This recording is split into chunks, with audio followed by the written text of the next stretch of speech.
Hey everyone, it's Faye. Good to see you again, and tonight we have a short and sweet story. I'm pretty excited to narrate this one, and mind you, in the comments down below, let me know how my narrating is. I'm of course new to this, but yeah, let me know. And get comfortable, get in bed, get in the mood, get a snack, get a drink, whatever you want to do. Let's get ready to read this story, and do stick around. Do stick around until the end because we're definitely going to unpack a little bit. We're going to talk about it, and I really want to also talk about what made me want to narrate such a older story.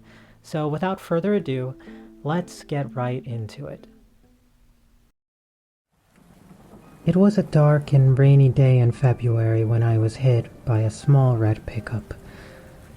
February 15th. I was told I flew 15 feet before landing smack on my head. Apparently the driver was drunk and didn't see me crossing. I don't remember that day at all. For weeks I slept in a coma that many feared I would never come out of. I was placed in a ward of children and teens with major bodily harm or disease. My roommate was a boy named Mason.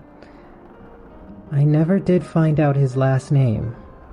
For the time in which I slept, he found out bits and pieces of me from my various visitors. My favorite color, what music I liked, and other random things. The day I woke up, I was showered with love and attention from my family, and it took me almost an hour to realize the presence of the boy laying in the bed beside me. He flashed me a lopsided grin and quietly went back to the book he was reading. Eventually, I was left in peace, and after about 20 minutes of mental debate, I spoke up and asked his name. His name was soft, smooth and low, and never failed to make me shudder. We spent the rest of the evening playing 20 questions and becoming familiar with each other.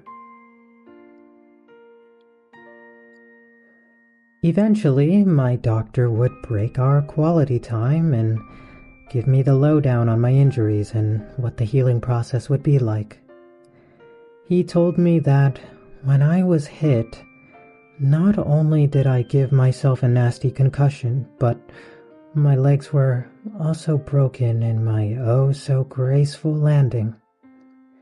They said I had a 60% chance of ever walking again. We became close instantaneously. The nurses would laugh and say we already looked like an old married couple, bundled up in bed, watching whatever soap opera happened to be on television.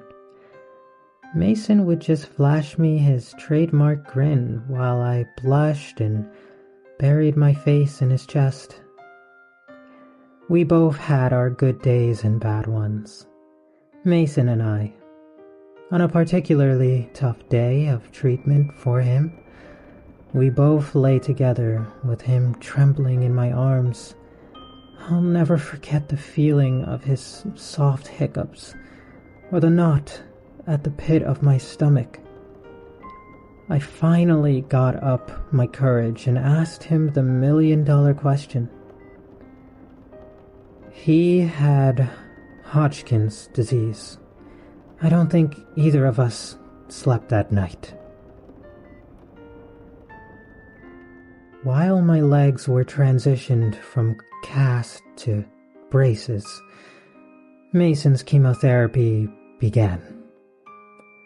However, without fail, when I'd come back frustrated or in tears over a difficult session of therapy, he'd be there to comfort me with soothing words and reruns of I Love Lucy.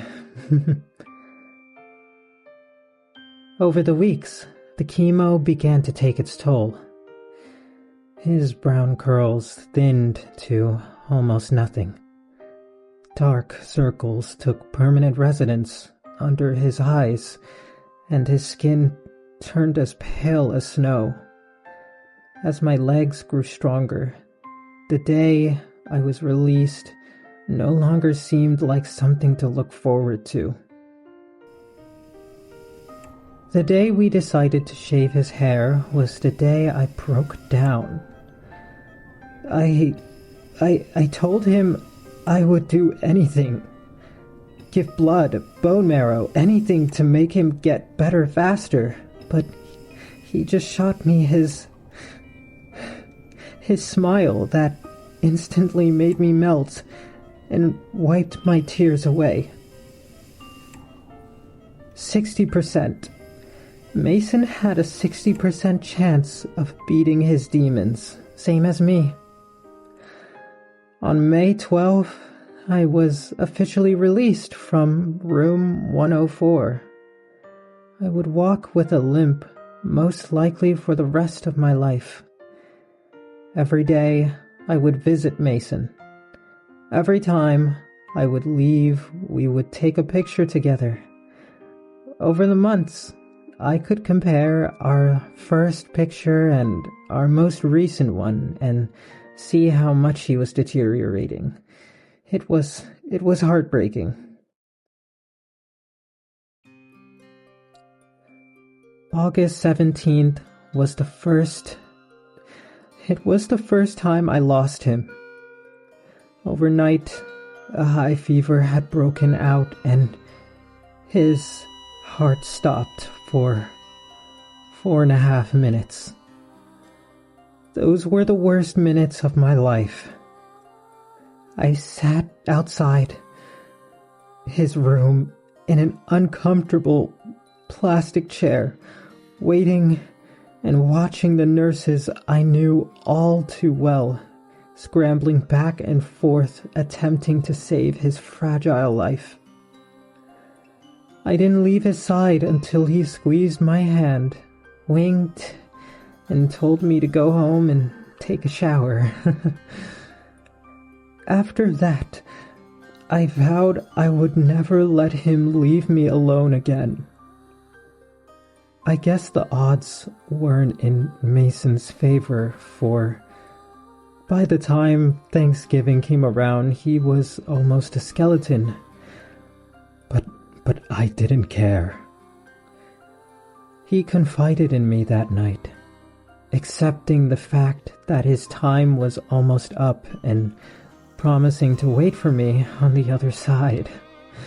I begged him not to go, but he just lightly shook his head and rubbed soft circles into my back. He wasn't going to survive to see Christmas. That was 2 months ago. No longer being able to bear to see him hooked up to all sorts of machines, we decided to steal away in the night together. I bundled him up and we drove away in my mother's car until we arrived at an old cabin my family would stay in during the holidays. Mason and I couldn't be any happier. I don't care that I'm on the news every night, or that every cop in the county is looking for me. All I care about is being with Mason forever. Even if his flesh is crawling with maggots and beginning to peel off of his bones. Even if the smell of his rotting cadaver never fades from my skin. His lips are still warm at night, and he often whispers sweet secrets into my ear before we sleep. No one, not the police, doctors, or anyone else, can ever separate us. I'm ready for them when they come. I made sure to bring the sharpest scalpel I could find when we left the hospital. But until then, I'll lay in Mason's arms, or at least what I think were once his strong appendages, and we'll talk all night Until he takes me away, we'll be together forever.